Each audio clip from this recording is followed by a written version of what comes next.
Domesticated ruminant animals such as cattle, sheep, goats, camels and others produce a significant amount of methane that is contributing greatly to global climate change. There has been a strong emphasis on cattle, being the largest producer of methane among livestock.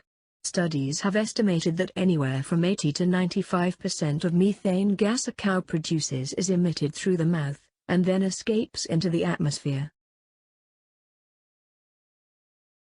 We can reduce the amount of methane that livestock releases, but reducing methane as a general policy is simply an unsustainable solution and at best buying little time. The best thing we can do is to capture the methane gas to generate electricity. This keeps the harmful gas out of the atmosphere and instead is used as a renewable energy. Methane gas burns cleaner than oil or coal, and emits less carbon dioxide. Normally that carbon dioxide escapes into the atmosphere. However, our technology should be able to capture most if not all carbon dioxide created from combustion.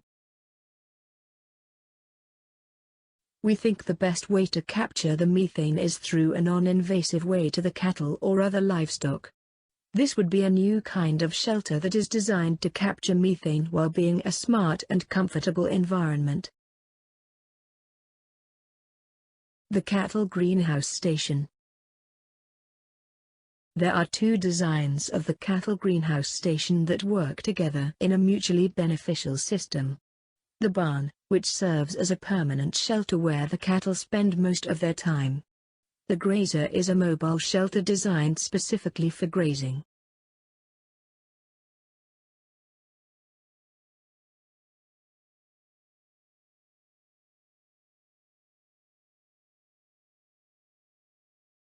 The first design of the cattle greenhouse station is the barn. This is a structure that could be at ground level or even a raised platform. However, there is a lot of significance with a partially underground structure. Although not a greenhouse, there is filtered light to keep the temperature manageable, while allowing the sun's UV light to kill harmful bacteria. Moderate sunlight maintains proper plant growth while helping with the well-being of the livestock. A variety of healthy plants for cattle will be grown on the plant walls to supplement their diet to make sure they are getting what they need.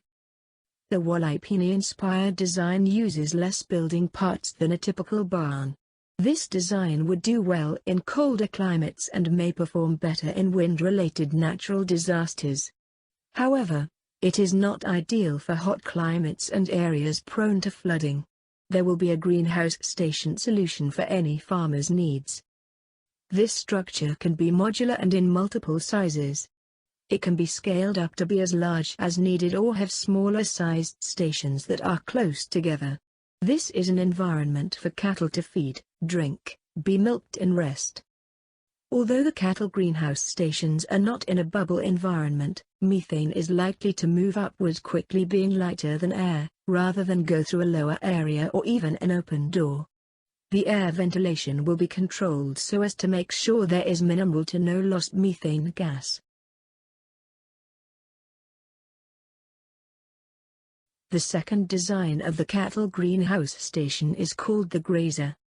This structure allows cattle to graze in a controlled environment, with GPS and other technology that makes sure that the cattle are not overgrazing and not going where they shouldn't. The grazer is able to be pre-programmed, controlled remotely or nearby with a remote control and/or phone or tablet.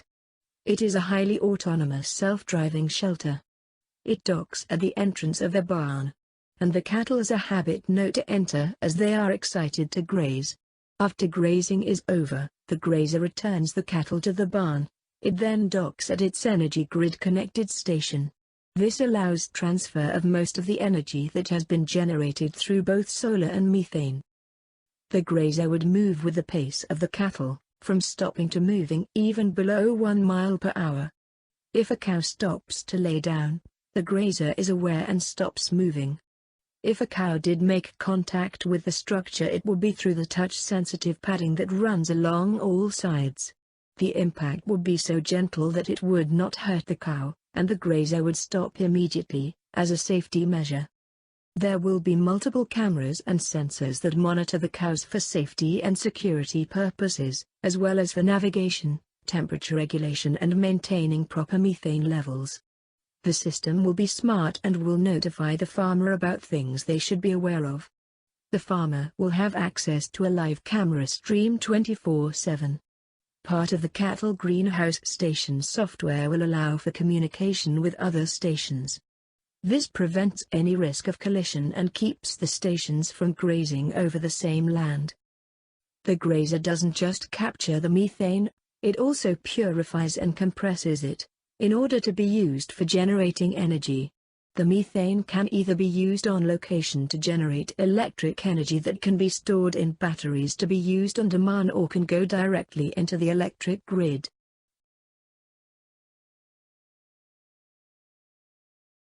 The cattle greenhouse station was designed for commercial purposes.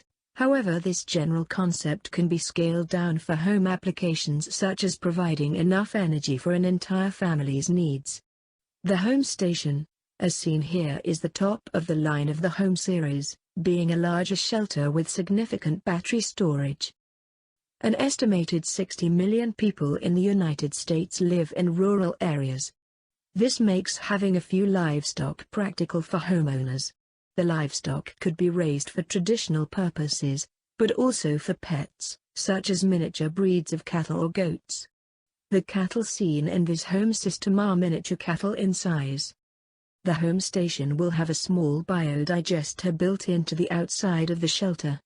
This is for the livestock manure and other plant waste. This methane is collected, purified, and compressed in a similar way as the system that collects the methane in the air. The generator on this shelter system will also be able to connect to a natural gas line for more energy if necessary. There will be a smart gas reader that knows when to supplement with a natural gas line. In short, there are 3 different sources of methane gas for this system. In addition, there is also the solar energy combined with battery storage in order to provide all electrical energy needs for the average American family.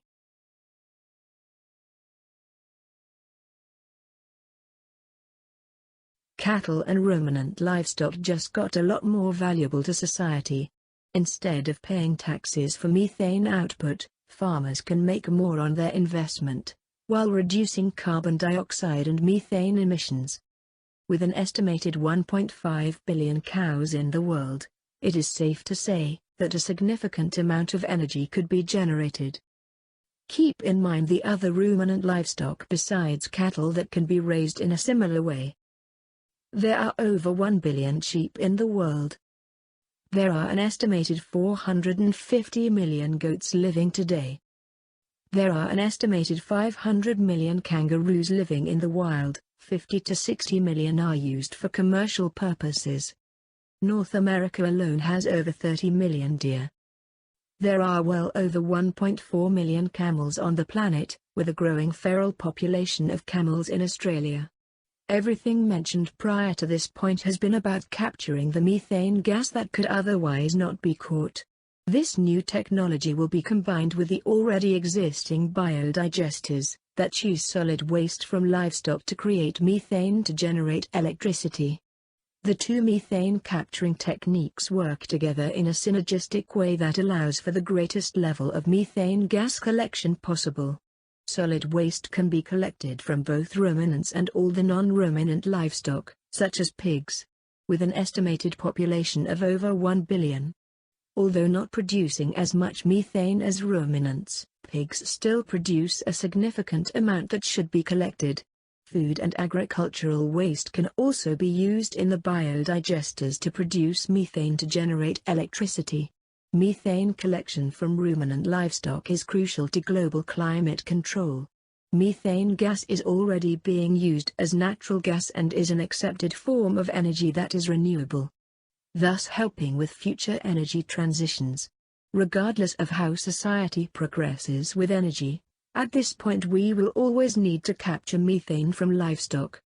This technology has the potential to be a zero-carbon solution. But even if the methane was used as a fuel to burn in the traditional ways, it still produces less carbon dioxide than oil and coal. As a nation, we will always need diverse energy reserves. Storing ready-to-use methane should be a major part of those energy reserves.